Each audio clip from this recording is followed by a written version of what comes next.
دا اوس تاسو وګورئ ډالر نن 15 اتیا او 4 اتیا 15 اتیا او ډالر راغسو راکوس افغانان د پورته روان دي الحمدلله همدغه عواید چې موږ را کنټرول کړي دي یو لوی قرارداد دی هغه موږ وکړو دریای حوزه آمو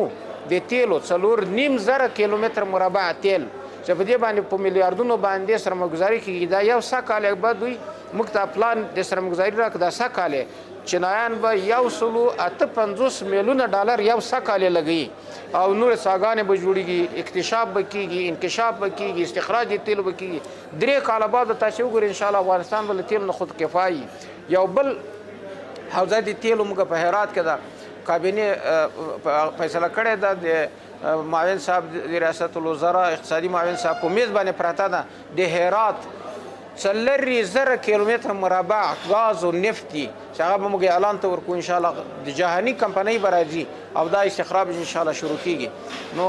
ډېر زر به ان شاء الله افغانستان په خپلو پښو درېږي خو په یوه ورځ خو دا ټول کارونه نه کیږي موږ چې اول راغلو کابل ته تاسو ته معلوم یې 1.6 خو د ما فکر کېږي چاره تللی 1.6 ته $1 وخوت نن هغه ډالر په 15 اتیا باندې ده نو دا ټول همدغه عواید دي چې راځي او الحمدلله دې موږ تاسو له 1 میلیون زیات مامورین دي ټولو ته په 15 تاریخ باندې تنخواهګانې ورکول کیږي او موچته تنخواهګانې په هغه تنخواهګانې چې پخوا به د چا نه 1 روپۍ تنخواه نه ده کمه شوې